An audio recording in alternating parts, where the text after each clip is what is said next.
Rise and shine, it's a brand new day. Ken and Ken take the stage, ready to play. Weekdays at 10, the cars and the scene. Coffee in hand, they're living the dream. Aggression in the voice, got the whole town awake. Bringing fire to the mic, make no mistake. Shows in the corner, spitting out facts. Dropping truth bombs, ain't holding back. Ken and Ken in the morning, feel the heat. From 10 a.m. CST, can take a seat. Live and loud, that break in the mind.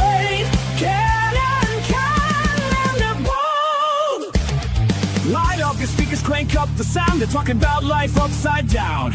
Opinions exploding like a sonic blast. In the studio, they're built to last. With passion and grit, they engage and ignite. Every single week, their foes can't fight. From sports to politics, This is a Huddle Sports Network broadcast. You can find us on Roku TV, Amazon Fire TV, Facebook, and of course YouTube. Get all your NFL news here first. Good morning. Welcome to our edition of Ken and Ken in the Morning. We got a Ken this morning. Good morning, Ken. Hey, good morning. And we got a Joe. Good morning, Joe. It's cracking. And we got a Fred in the comments. Holy shit, I don't got to worry if Fred's dead today. No, look, he's really making sure. He said it twice this morning. And we got a JB in the house this morning. Hey, what's up there, JB? And I've got Bears news this morning. Go figure. Yenemy left, right? He's now the OC in Kansas City. So they went out and got a new running back coach. Guess who they got? Matt Forte. Hey, the man. Back. Has he ever coached before? I don't know. I to be honest, I don't know. But on some level, it's like, really, you're a running backs coach. I mean, the dude knows how to be a running back. He's one of the better running backs in the league during his playing time. It's what, do you have to go to school on how to tell people to do what you did? No. Well, there might also be a reason why you don't see too many superstar quarterbacks going into coaching, and it's the backup quarterbacks because like Phillip Rivers. I mean, like that guy hasn't gone to coaching at all. Oh wait, yeah, he has. High school. I was gonna say, come on. What do you want to do? I mean, but no. I mean, look at. I mean, Forte.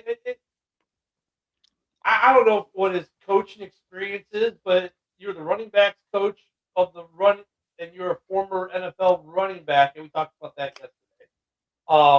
JB, not a bad hire. I mean, no, I actually like the hire. Like Matt Forte, like one of the things I liked about Matt Forte was that he had the finesse. He had the finesse side to him, but he was also a physical back. So like I'd like to see if he can add that finesse part to Monungai's game, dude. Because Monungai is a physical, he's a battering ram kind of back. Joe, you shut your mouth right now. If he can add that finesse game, dude, Monungai is going to be a killer, bro. Like, but when you said that the Bears hired a new running backs coach, because they have Al Harris on the staff, I was thinking you were going to say it's Amon Green.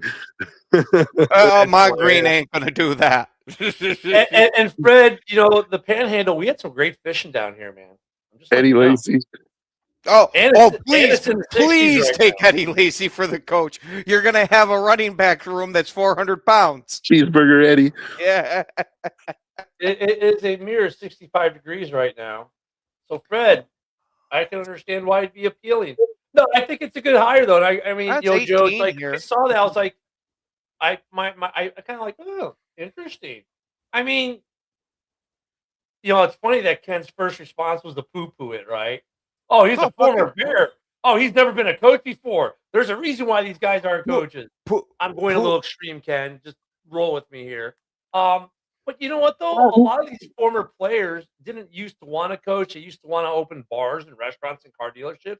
But you know what? Lately, over the last, I don't know, I want to say 5 to 10 years, we're starting to see more former players become position coaches and head coaches and OCs and DCs. And it's, that was a rarity back when Ditka did it. It was more of a rarity to be like a Hall of Fame type player and become a coach. Now, you got guys some of these guys are very good. Forte was not Hall of Fame, no, but he was definitely a very solid running back in the NFL for lots of years. And you're starting to see more guys like that. Look at Randall Antonell, right? Solid wide receiver, never going to be in the Hall of Fame, but he's becoming a phenomenal coach. And you're starting to see more of that in this league. Al Harris as another guy. Speaking of that, we are going to be interviewing him for DC. I think it's today. If it's not today, it's tomorrow. Yeah, I saw that. So I mean, you know, look at Dobbs got released. He's not getting released. They're just not re-signing him. And Dobbs sees the writing on the wall and wrote a farewell message. So I mean, dude, you know, bringing back Forte to be the running back coach, I'm down. I mean, you know, that I'm down the clown with that one. I mean, he was a good running back. Let's see what he translates. I'm sure he had some other coaching experience. I mean, obviously, they didn't just call him up and say, "Hey, Matt, you're a former Bears running back. We'd like to hire you for coach." There was some due diligence that was done there, obviously, some interviews and stuff like that. You know, technique talks, whatever, recommendations from former coaches, colleagues, whatever. If he's done other coaching, I like to see that some of these former players are sticking around and coaching. And look at Randall Antonell, like how good he's done with receivers in Detroit and Chicago, right? Like we're seeing. You want to know his extensive coaching experience? He coached flag football for a local youth program. Okay. But either way, Ken. I'm just saying, don't act like this is the holy grail type of thing. Pump the brakes because he's no the mystery. It was the holy grail at all. He's the mystery box. Yeah, but Ken didn't say he was. He didn't say he was a holy grail. He said he thought it could be a good hire. Like okay, I misunderstood you then. Yeah, I think it could be a good hire too because I was taking it like, oh my God, we got Matt Forte is our running backs coach. It's going to be great.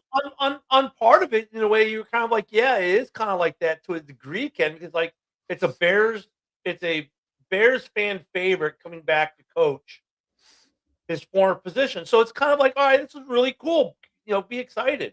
Because, why was he a Bears fan favorite? Because he was good at his job. Like he's really good at his job.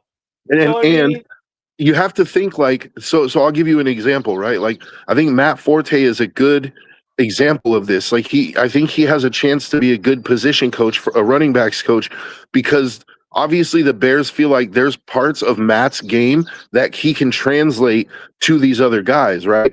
That's why you don't see Barry Sanders as a running backs coach because you can't teach what Barry did, dude. You know what I'm saying? Like, how's he going to teach somebody to shake people out of their shoes like that? Like that, it's either in you or it's not.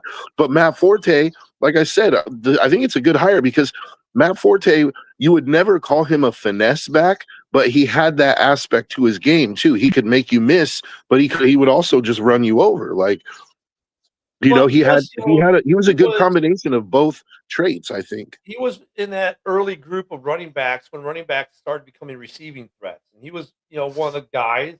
That's what I remember him the most for is his receiving skills. Yeah, so I mean, like not saying he was a terrible running back, but when I think of him, that's what I think of. So I mean, look, it's a good hire for the Bears to fill a hole in their coaching staff. And they did it rather quickly, and they're gonna, they go with Forte, which the fans are gonna like, and we'll see how he does. But I mean, it's like, okay, cool. I like how they're decisive about it and whatnot. Now I'm just waiting to see.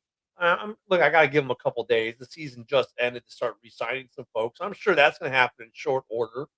It's the offseason. It's funny how slow and fast it moves, right? So, like, it's going to move pretty quickly for a minute, and then it's going to be like molasses, as we all know, and then it's going to pick up real quick, and then it's going to be like molasses. Oh, that was fast compared to what we are now, and then all of a sudden it's going to be training camp, right? So, I mean, I like that the Bears just got that out of the way. The enemy leaves 2 days later, boom, filled it. Okay, let's not spend more time on this than we have to. That's what it's, they're being very efficient. They're not. So, not poking the bear here, but to kind of walk the dog with it. You're not upset that they didn't look at more than just him as the running backs coach? Well, I'm sure they did. I'm sure they looked at a couple guys, and maybe he was the first choice, and but I'm sure they looked at some other guys. I mean, but they were quick and efficient. They already they kind of had an idea probably Bieniemy was going to leave.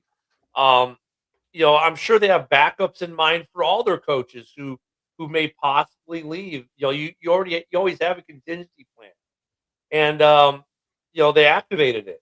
I mean, some teams they act like all surprised when one of their position coaches gets hired away to go do something bigger in another organization. This organization obviously had contingency plans already. I mean, we've seen some of these organizations. They lose a tight ends coach, and they're like, oh my God, we have to go find it. It takes them 3 months to find a tight ends coach. Speaking of organizations in complete and utter disarray, Jets head coach Aaron Glenn is considering stepping away from football. The lack of coordinator interest has been draining as he's been starting to realize that there could possibly be no path to save the Jets. I mean, how do you react to that? That's kind of where I am with it. Like, this is so out of the norm. And it's like the Jets have become such a bad organization that coaches don't want to coach them. Well, when you got your grandson out there making your draft picks or free agent signings for you, that kind of is telling you a little something here. That's like ownership. You need to back away, man. Like you're not even the players you're writing off. You're writing the coaches off. I mean, and I thought Aaron Glenn was good for him.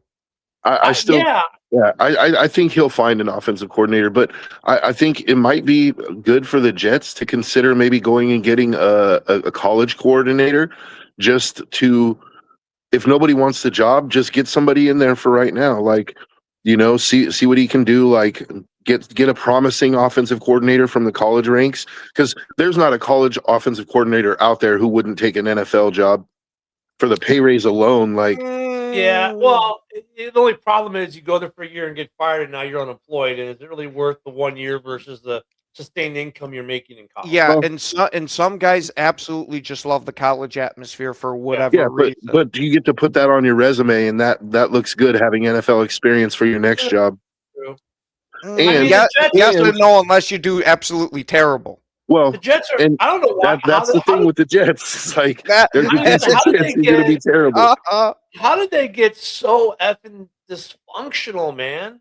Like, I mean, they've always had some level of dysfunction, but not like, dude, this is like. I can tell you how. It's ownership, and the thing is, you need a head coach like Rex Ryan to stand up to ownership and like say, no, if I'm going to be your coach, we're going to do things my way.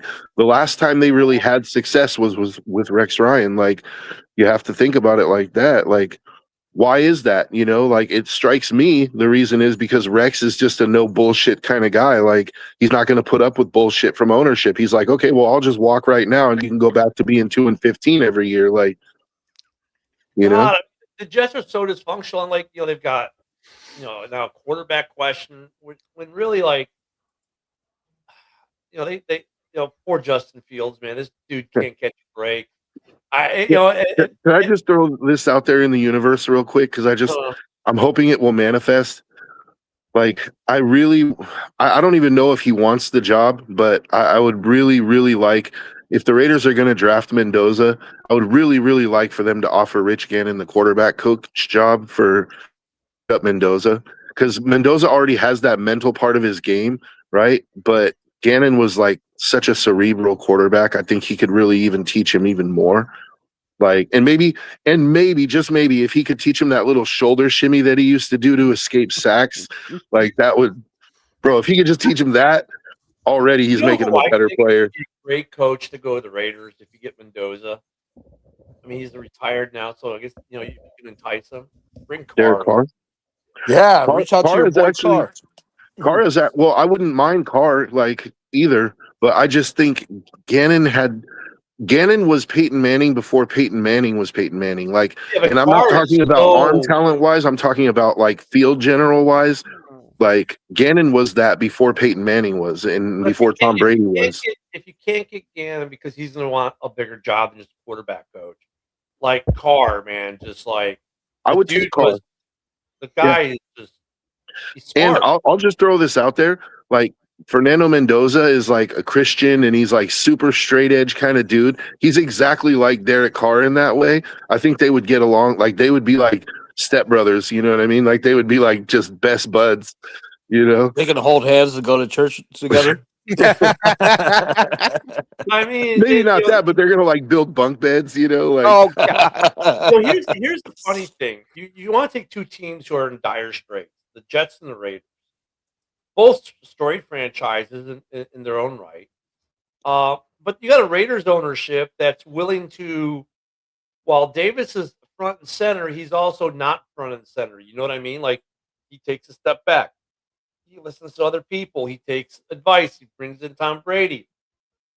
He's actually pushing Brady to do more, which is kind of hard with the contract obligations he has to Fox. But still, he's getting him to do more, and he's open to things. Whereas the Jets are like the complete opposite of ownership engagement. Like, their owners, I mean, and ownership engagement, sometimes it's good, sometimes it's bad, right? I mean, but like the Jets ownership compared to the Raiders ownership, it's almost like night and day. Like, yeah, Davis is involved, but he doesn't meddle to the point where like coaches and players don't want to be there.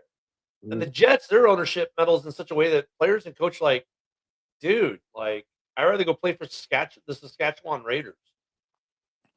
Yeah, you know what I mean. Mark Davis is well liked, Mark Davis is well liked as opposed to Woody Johnson is not really liked that much. I mean, I don't know. I'll say this to Bears fans. Some Bears fans, Bears fans don't. Teams don't look at when things aren't going well. We always blame ownership because, well, why not? They own the team. Blame them. Oh my God, they're too involved. This year, it's funny because with the McCaskies, you've heard nothing about how great the McCaskies are as owners. These are the players and the staff talking, right? But like how supportive they've been, the things they've done to support the team, this, that, and the other. And some fans have come around. Just like some of these guys, like, or a year ago, like, oh, sell the team. The McCaskies are terrible. And now it's like, dude, like, they're our biggest cheerleaders. Like, they're just loving life. And it's funny because this is the way the McCaskies kind of have been for years anyways. It's just, you start winning a few games and all of a sudden, oh, yeah, the owners are great. You lose a few games. Oh, it's always the ownership's fault. I mean, it's hilarious. I mean, but then you get the signs where you go to teams like the Jets, where it's like the ownership is so bad that coaches don't even want to coach there. And they're publicly saying so. It's just terrible. If I may, I'd like to share a little Mark Davis story with you. And it's not about when I met Mark Davis. Like, this is a true story, though. And it'll give you some insight into Mark Davis as an owner, right? So back before Mark Davis was an owner, we're talking like in the late 70s or early 80s, Mark Davis was like best friends with Cliff Branch, right? Like Cliff Branch they were buddies, right? And so Cliff Branch was coming up for a contract extension with the Raiders, and Al wasn't wanting to pay Cliff what Cliff felt he was worth. And even at that time, guys weren't really making big money, So Mark actually became sort of Cliff's negotiator and went and negotiated the contract for Cliff with Al, and Al never forgave Mark for that because he chose the side of the player over ownership, over his own father, right? Like, but Mark didn't care because Cliff's his buddy. Like, Mark is the ultimate player's owner, and so that's kind of why he's liked like that, is because Mark has always had he's always been close to the players, and that could be a good thing and a bad thing, right? Because if you remember, why did Mark hire Antonio Pierce? A big part of it was that Max Crosby told him, like, hey, you need to hire AP, like, I want AP as our coach. And Mark listened, like, so it can be a bad thing, but it can also be a good thing because he's in tune with the players, right? Yeah, the only thing they hate about Mark is that goofy haircut. That's about it. Bro, if you're a billionaire like he is, you can wear your hair any way you want to, and the chicks are still going to come, man. Have you seen the piece he's with every Sunday? Have you seen that little blonde piece he's with, dude? Well, he is in Vegas and pays prostitutes, but escorts. Hey, the one he's got, I think she's actually his girlfriend. I mean, obviously, we're not going to get into whether she really loves him or not, but Right. let's just say, like, She Mark's saw doing that okay. haircut and said, "I want to wake up to that every morning." Hey, Mark's doing all right for herself, dude. Like, Oh yeah, a billionaire. Mo. Well, obviously he's a billionaire.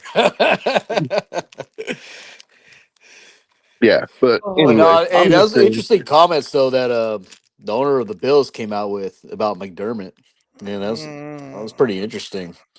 He I wanted to mean, fire him since the Denver game. He said s- that was pretty crazy. the Denver game, Yeah, he said ever since they faced Denver, he but wanted they just faced to. Denver. Yeah, I mean, like he just had interesting comments, like just here and there about like what's going on with the team and why he fired him. And Yeah, if you go but back to that interview, can I throw something on that? Like, yeah, of course he's going to say that when everybody in the world is saying, dude, you just made a huge fucking mistake.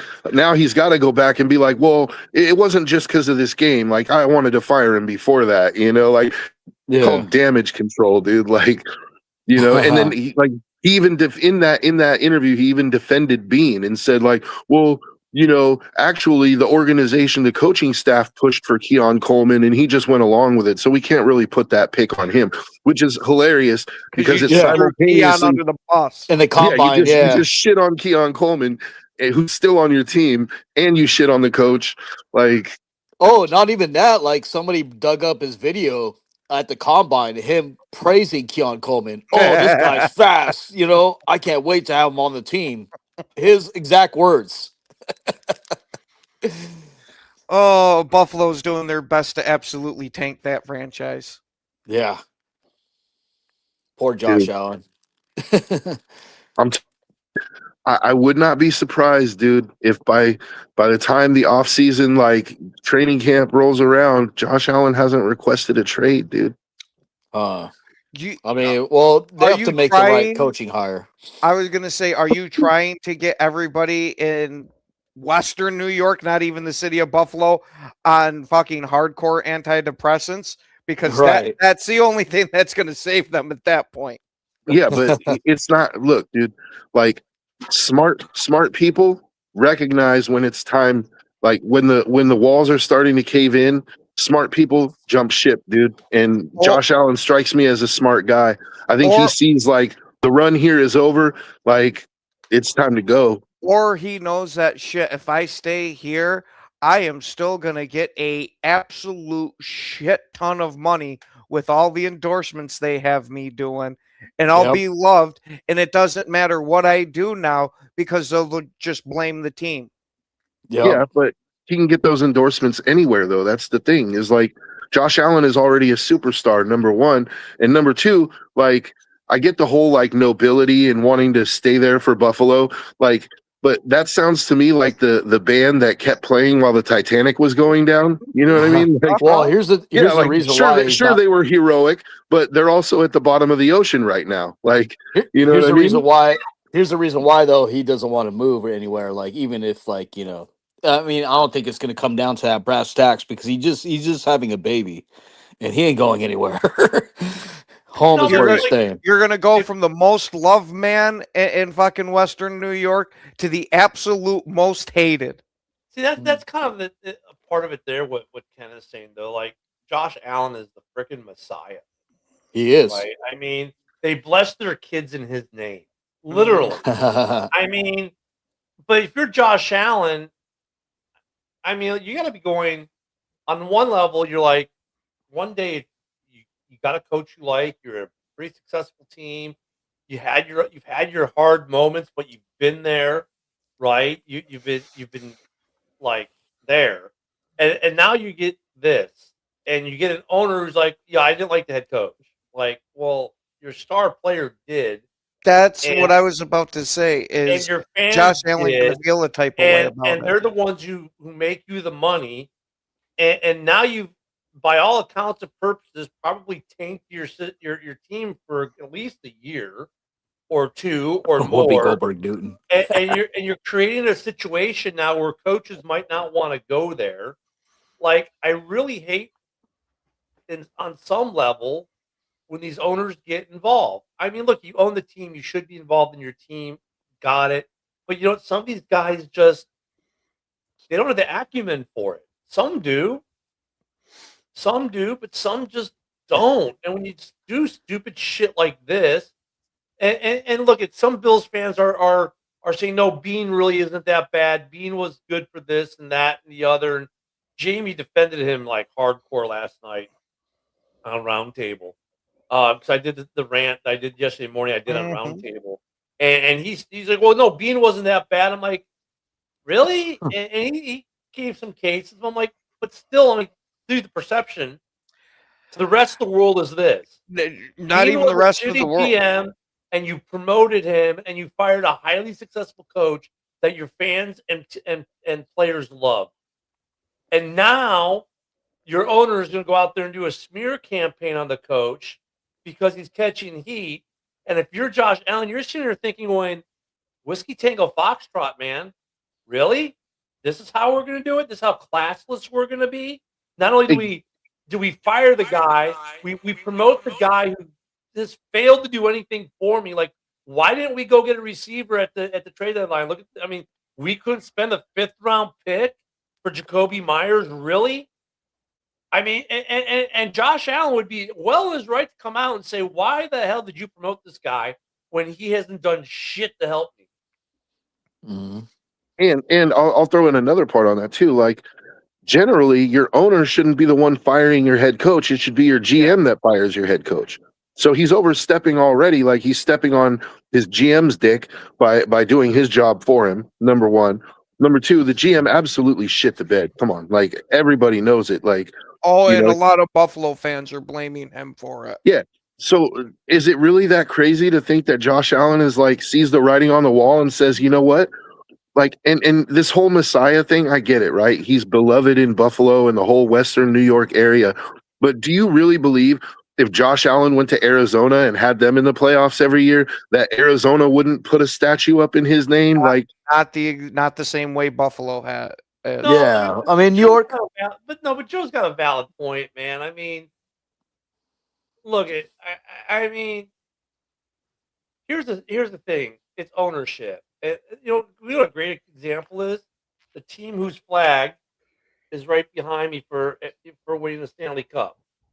When Rocky's dad owned the team, they were it was terrible ownership. It was the same ownership that would say, we're going to keep you here forever. You're going to retire a Hawk. And then 2 days later, after you sign a long contract, they would trade you away for Eric Daze. Right? And then Rocky's dad dies. Rocky takes the team over, says, look, hockey guys, do your thing. And boom, we win 3 cups. Right? That's ownership. He was more about, let me get out with the fans and be with the people who actually, make me money and let the hockey guys do their thing and let me do like fan relation shit and be the feel good owner. And look what it did for him. He won 3 Stanley Cups. Conversely, you've got a situation where this owner who's got a guy who basically walks on water in Buffalo. No. As a quarterback, he should go out there being the rah-rah, cheer guy. Let his football guys do football things. And if his president of operations say, hey, we got a problem, this GM sucks, you don't fire him and then promote the guy he's telling you need to fire. Because when they fire the president of operations to promote Bean as well. That's getting lost in all this. So, and then you're going to go out and you're going to trash the head coach that you just fired when you shouldn't have fired him. Like Joe's right. The head coach should be fired by the GM. But no, you fire your president of football operations. You fire your head coach. You promote the GM who kind of hasn't done shit for you for what most fans think. Sorry, Jamie. And then you go out the next day and start trash talking the very popular head coach. Here's 2 things. And then you think that Josh Allen is just gonna want to stay. Like, dude, that's what I'm saying. Like, I get that people are gonna say like, "Oh, you're crazy," right? Okay, I'll be crazy then. But I just would not be surprised if Josh Allen by training camp is like, "I want out." I'm with you, Joe, to a degree on that too. Because like, if I'm him, I'm like, you know what? Look, if you're Josh Allen, you could leave that team and you're like, let me go to greener pastures. Like, let me go to Vegas. Yeah. And I'm not even saying that like as far as bringing him to Vegas. There's plenty of teams right now that have starting quarterbacks that if Josh Allen was on the market, they're making that call. There's two things though. Like, there's two things though. Like, and the Bills would be well compensated. Like, I don't think you want to go to get traded to maybe like Arizona. Like, well, who are you gonna film your commercials? Saul Goodman? You know what I mean? Like, you know, I mean, he's in the New York market. No, you want to go. You look at Buffalo is not a big market. Buffalo is not a massive market by any stretch of the mean. In fact, I would say if you went to Arizona, that's a bigger market in a way. That market there in Arizona might be bigger. It's that whole, in a way, it might be a bigger market. But look, why would you want to go to Arizona? I don't know, because he's got some good receivers there. For starters, he's got better receiving core there than he had in Buffalo. Arizona is not that far off, man. No, like I like have that players. Team. They have players. They just need a coaching staff. You know what? And to continue to add to that team. Hey, Irsay sisters, take a page out of your dad's playbook and go do something wild. Go trade for Josh Allen and bring him to the Colts. On top of that, like New York, I mean, even though it's in Buffalo, it's still New York. You know what I mean? It's still the New York market, still New York media. You know what I mean? Like there's it is. It's New York City. It's New York State, but New York City could give a rat's ass about Buffalo. It's Buffalo. It's like the redheaded stepchild. That's like saying that people in Chicago or in Illinois care about St. Louis. They don't. But the media is still New York. Mm-hmm. No matter how, I mean, you can go to the outskirts of New York. It's still New York. You know what I mean? Like they even consider New Jersey almost New York with all the media stuff. Hey, don't go that far, Isaac. But either way, it doesn't really matter. And there's kids. And there's kids. Yeah. Oh, I'm sorry. I'm not. I wasn't trying to interrupt you. It's all good. I'm just saying, like, even if you're right about that, it doesn't really matter though, because they're like, if you have a superstar quarterback in their prime, wherever they go, they're gonna bring attention with them. Like, he's gonna bring some status to whatever organization he goes to, dude. Let's be honest. Josh Allen is a national advertisement guy. He's doing cars for national campaigns. He's not doing Jim Bob's car sales in New York City, right? He's doing Avis or whatever. He should. Like for him, the New York market doesn't mean the New York City market doesn't mean shit because he already isn't a part of it. Because if you go to New York City, they're not Josh Allen ads everywhere. It's going to be whoever the Jets guy or the Giants guy, or if it's not one of them, it's going to be someone from Brooklyn, or it's going to be Jim Bob. From the Nets, or it's going to be from the Rangers, or from the Mets, or from the Yankees. Josh Allen doesn't even enter that sphere of advertising dollars in New York City. His New York money is Buffalo, and that's a small market. But you know where you do see it? You know where you do see him advertised? National. The Nike stores. I mean? National. I mean, I know that's the advertising he's getting. Like because he's a top 3 quarterback. New York doesn't hurt that. If he left New York and he went to Green Bay, the smallest market in the NFL, it would have no effect on that because he's doing. He's still going to be on the Nike, not local. He's still going to be on the Nike commercials, and it's like that's what I'm saying. Is like when you're at his status, you're going to bring all that with you, dude, and you're going to bring it to a new organization, like. And for me, I mean, I don't think there's very many teams in the NFL that if he was available, that wouldn't at least kick the tires, man. Like, hey, Josh Allen, if you're listening, please support Jim Bob. But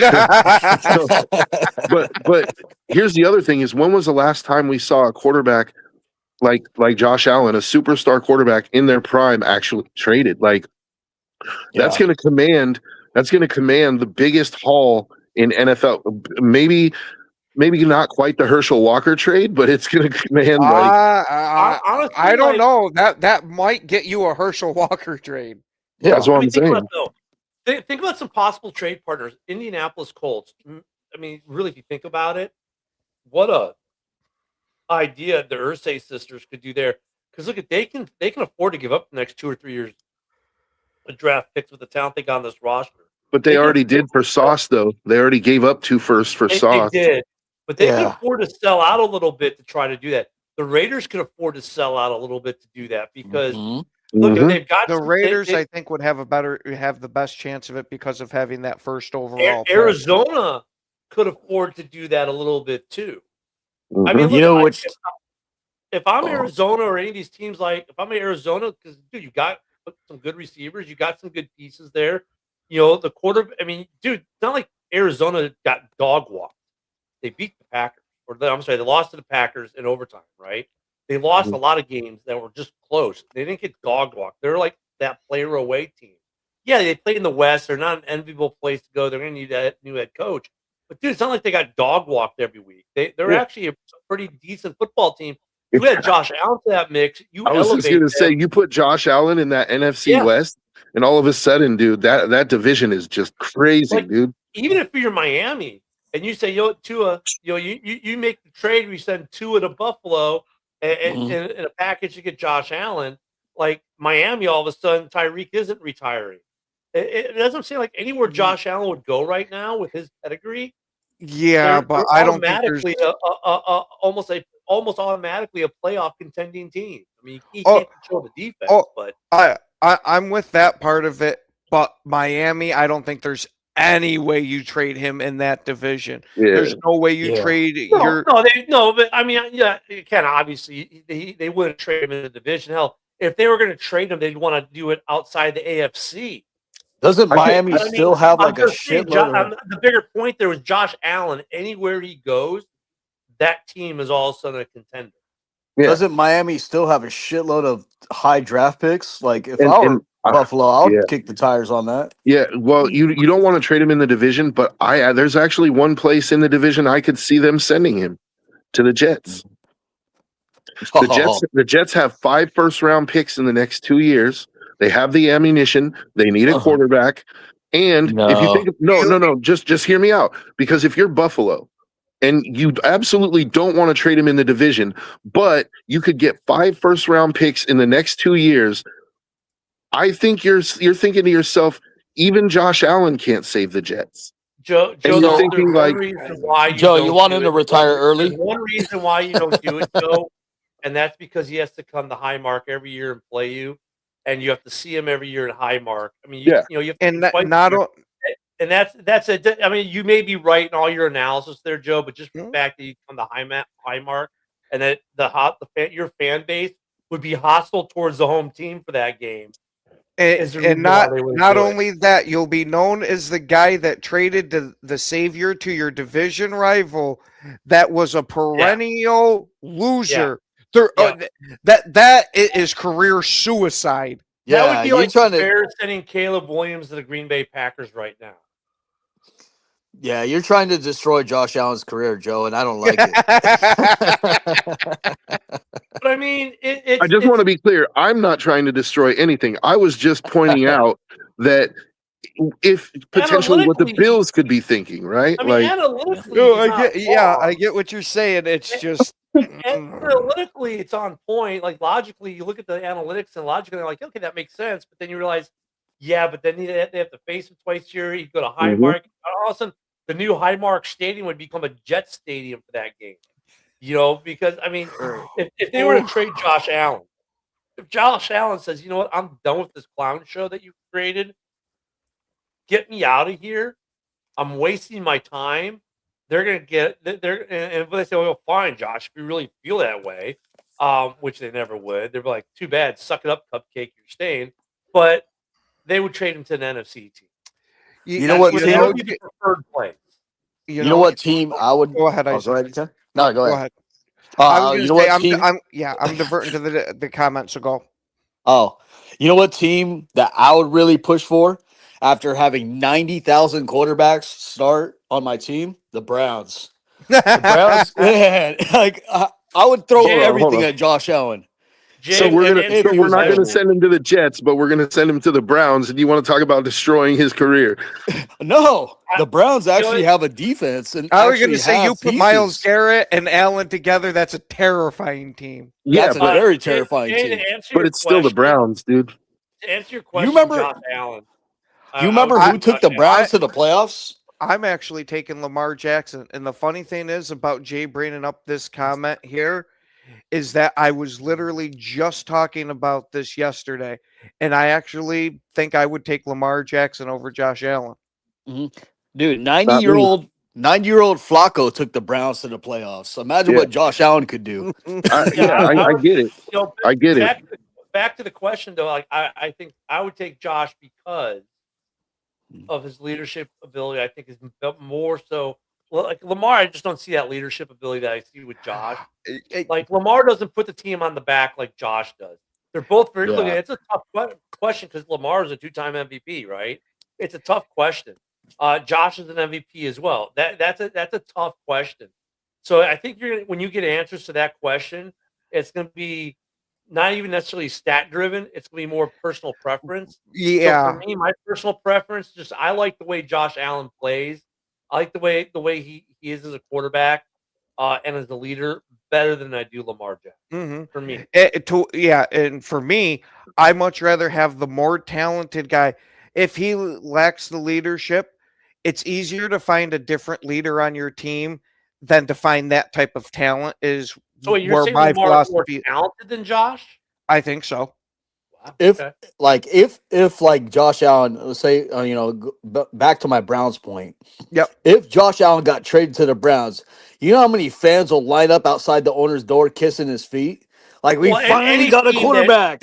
Any team that would trade for Josh Allen, well, I won't say any team, because there are a few teams who just are like, wouldn't even, like, if you went to the Bears right now or the Packers and said, hey, we'll give you, you want to trade for Josh, like, no, we good, partner. There are a few teams that'd be like, hey, we're good with what we got, right? And that's fine. That's understandable. Because there are other good quarterbacks in the league that aren't named Josh Allen. But for the other, 15 teams still out there, the other 20 or 15 or 20 teams out there who don't have a Caleb or a Jordan or some of these or a Mahomes, Joe Burrow, right? Mahomes, right? I mean, they're going to be like, they would erect statues for those owners and have. Oh yeah. It'd be like, you remember how we have VE Day and all that stuff? It'd be Josh Allen Day. The day Josh Allen was traded would now be a holiday in that city. I mean, I got one. I got one that would be an absolute coup, dude. Like, so Josh Allen to the Carolina Panthers. They already paid off Chicago for the Bryce Young trade, right? Bryce Young is coming up on his 5th-year option. Like, they don't really have any. I mean, he's played okay. He's turned into something that's serviceable, but he's no Josh Allen. They have a receiving core. They have a running back room. And they have a defense. Like, they could afford to give up the next 3 first-round draft picks plus additional picks. And I think Josh Allen, I mean, they made the playoffs without Josh Allen. So imagine, with Josh Allen, that team is a Super Bowl contender. Zach Taylor has a job because they took this season's record and didn't hold it against him because, Burrow was out for like over 3/4 of it. And they were still a pretty competitive team, even without Burrow. That's why Zach Taylor still has a job. But look, I think Zach Taylor's on the hot seat this next year. Yeah. I think we kind of got a free pass because, dude, losing Burrow, of course you're not going to have a great record this year when you lose one of the best quarterbacks in the league and the heart and soul of your team. And even with them losing him, they were still pretty competitive overall. Oh, yeah. But that's why Zach Taylor has a job. But look, if Burrow had played the whole season and they missed the playoffs, Zach Taylor probably would have gotten fired. He's most definitely on the hot seat.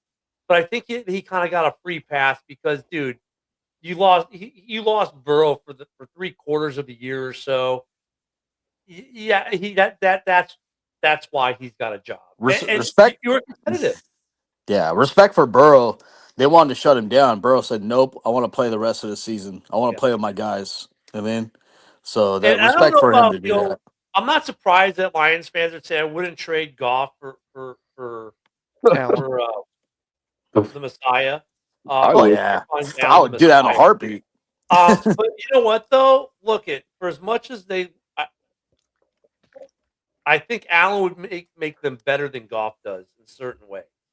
And I get Lions fans, he's very efficient, he's this, that, and the other. But you know what? He doesn't have that moxie that Allen has. Very few quarterbacks have it. Love has it. Mahomes has it. Caleb's starting to show that he has it. Herbert kind of has it. Baker definitely has it.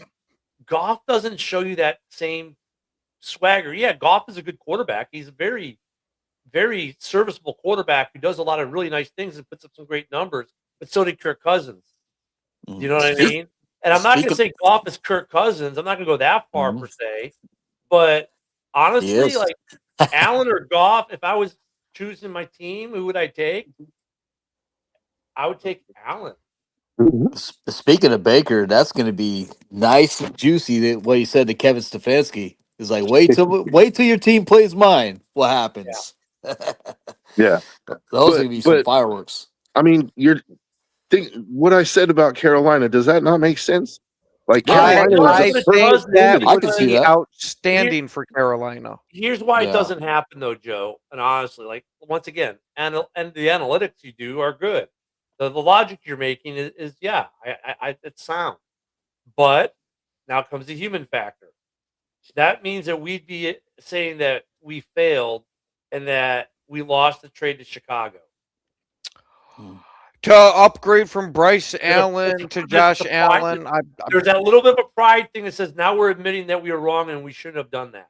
Oh, I'll admit I'm wrong right away. I agree with everything you said about Carolina and him going there. But there's a pride thing with the ownership and everything else. And then there's the cost thing.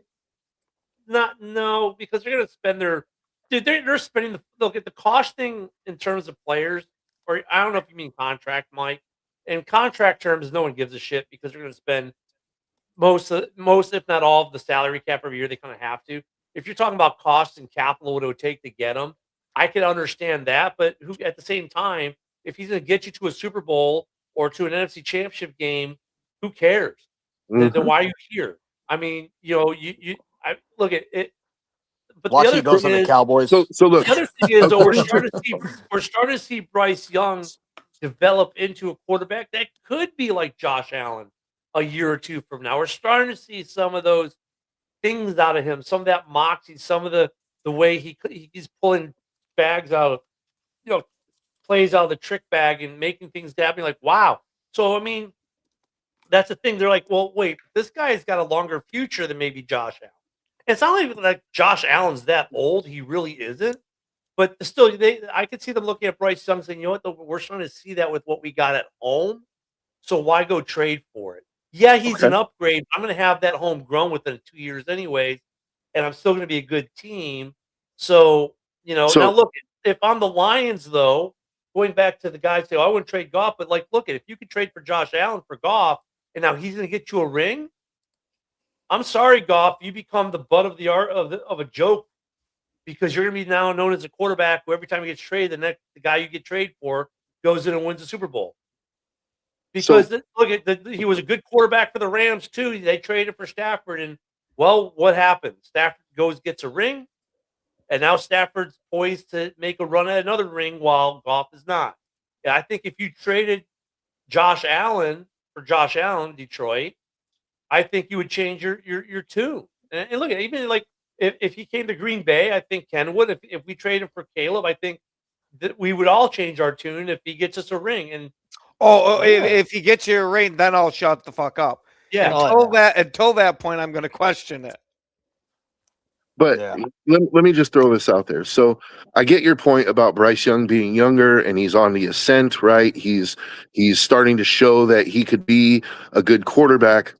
But Josh Allen, as you said, is not that old. Josh Allen has another 10 years of playing football in him if he wants to, right?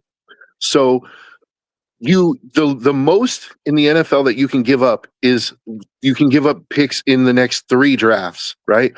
So you're talking about the max that you could possibly give up is over the next 3 years. I know. You have a chance to have Josh Allen for 10 years. Like, so Bryce Young, as far as I'm concerned, if I'm the Panthers ownership, I have no problem saying, you know what? It's not even so much a failure. It's like we can do better. We could do better. And we have a chance to have Josh Allen for 10 years or Bryce Young for 10 years. And here's the fact of the matter. In another year or two, you're going to have to give Bryce Young Josh Allen money if you want to keep him anyway. So you might as well go ahead and get Josh Allen now. Yeah. Hey, Fred, tell that to Los Angeles Rams. Like, yeah, somebody turn on. Like, you're gonna have to give Bryce Young a top quarterback money contract here in another 2 years anyway. So, would you rather pay Bryce Young $55 million a year or Josh Allen $55 million a year? Somebody turn on Madden and do a Josh Allen trades. See which works. I mean, you know what though, Mike?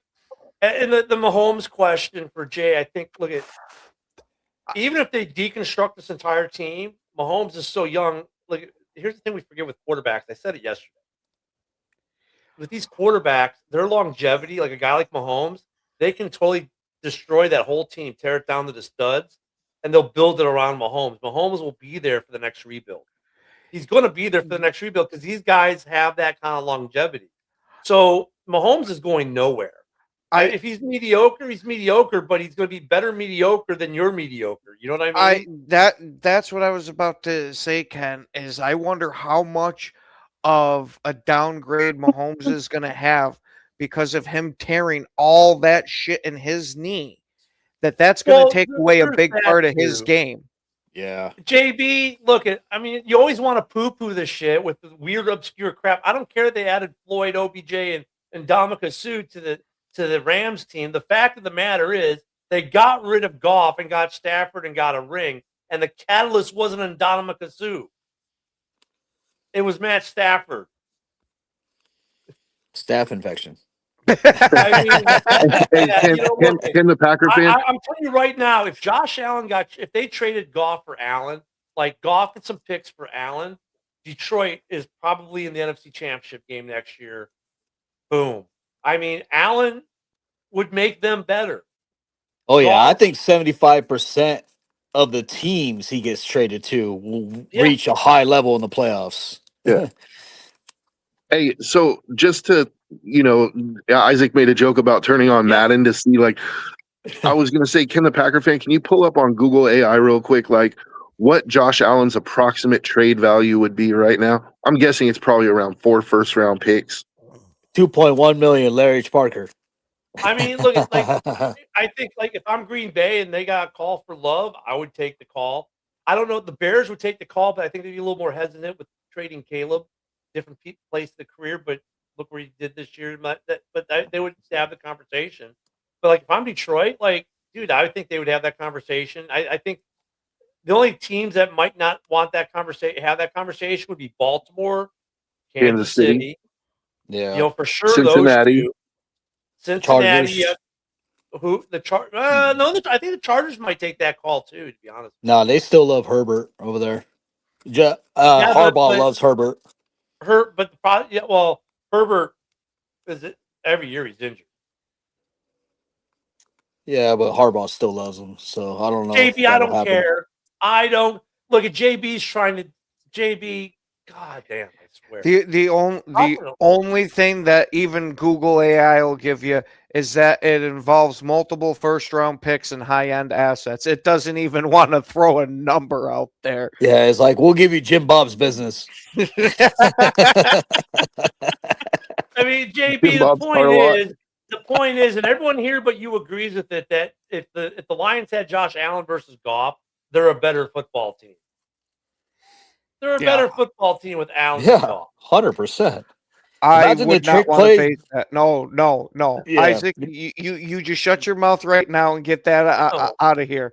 We don't want to be dealing with that fucking shit twice a year. Dan Campbell will be salivating out of the mouth. Better, but that wouldn't work because they'd have to add all these other players like they did in LA. Like Ndamukong Suh was not the reason LA won the championship that year. It was the addition of Matthew Stafford that pushed them over the top. I think you are massively under-evaluating Ndamukong Suh's nut kicks. No, but I mean, I'm seriously, like, sorry. And yes, you- Stafford has way more. Okay, wait. Who do you think has more moxie, Stafford or Goff? Let's do a poll here for Fred here. it's not even Dude, close. Goff was on a TV show called Quarterbacks that featured quarterbacks. He was one of the 4 quarterbacks they were featuring. They featured his wife more than they featured him. Now that the Hall of Fame is more diluted, Stafford will make the Hall of Fame, not Goff. Goff will But- not make the Hall of but- Fame. Like, especially if you look at it from the Dan Campbell angle, right?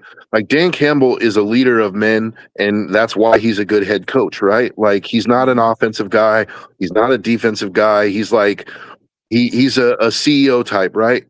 But Yeah. him and Josh Allen are quite similar in that leadership regard. Like, I could see Dan Campbell absolutely falling in love with Josh Allen as his quarterback, dude, because he's like a Dan Campbell on the field. Now you have a guy on the field who's like we're gonna get this shit done, guys. Like, once again, He'll bite his own Stafford is not the kneecap. better quarterback for LA because Stafford lost a few games to pick sixes. Like Goff never did. Like, hi Washington, how you doing in the playoffs last year? I mean, dude, come on. Like, the reason Rams made that trade was Stafford was better than Goff. And maybe Goff has gotten better since getting to the Lions, right? think he has. But sorry, Stafford was the prize there that pushed him over the top. And and look, I think Allen would push you over the top. And I don't think any of us would want to play you with Josh Allen versus Jared Goff. Yeah. Goff's not a bad quarterback. Look at Brett. Motown Mitch. Hope you're feeling better. But Motown Mitch will be the first to tell us. You look at all his stats, top 3, blah blah blah. Great. So is Dak Prescott. If I put Allen in Dallas, is Dallas better than they are with Dak? Yeah, they are. I mean, And Goff is not a but Goff is not a top 3 quarterback. Josh Allen is. Goff doesn't scare anybody. Josh Allen does. like, you have to understand the psychology, though. Okay, that's a good question. Let's analyze that for the couple seconds we have left. Would you trade Jordan Love for Goff? Absolutely not. No. Hell no. Would you trade Caleb Williams for Goff? Absolutely not. Not after what I saw this year. Before this year, if we were talking at the end of last year, absolutely. Can't even beat Minichoka. See, the Lions fans, there's psychology behind it, right? Like, you were bad for so long, they feel this sense of loyalty to Goff. Like, they have to fight for him because he gave them some semblance of relevancy, right? And it's not that we're saying Goff is a bad quarterback either. No, we're just saying Josh Allen is better. Yeah, exactly. That's what I'm saying is, like, they're refusing to see that it's a potential upgrade or that it's a definite upgrade because of this sense of loyalty to Goff because he got you to some playoff games. But it's like you're missing the forest for the trees, man. Like, you have a chance to make the Super Bowl. Like, you have a chance to win a Super Bowl, right? I've got a quick line that kind of sums it right up. Josh Allen has been referred to as Superman multiple times in his career. Have any of you ever heard Goff referred to as Superman? No. It's with the Raiders, right? Like, I loved Derek Carr, man. I loved Derek Carr, but and I felt a sense of loyalty to him. But if we had the chance to trade for Josh Allen, sorry, Derek. You know what? It's been fun. Jared Goff chant stuck in their heads. Jared Goff. Jared Goff. I mean, but instead they could chant Superman, Superman. The loyalty argument though nails it. I mean, really. And I just said, I think I got them all mad when I said that Goff would become the butt of a joke 20 years down the line. Who's the only quarterback to get a trade twice and then have the team he leave each time win a Super Bowl? Yeah. I mean, Detroit doesnn want to win a Super Bowl, obviously, and on that bad take, we're out of time. And now you guys can have Giant. You can listen to JB for the next hour, tell everyone how I was wrong and how Goff is awesome because he's on next. And I guarantee you, he's gonna be talking about Goff and how the crazy people on the morning show were talking about this. Because we are a little bit crazy in the morning show. Hell, we're up early.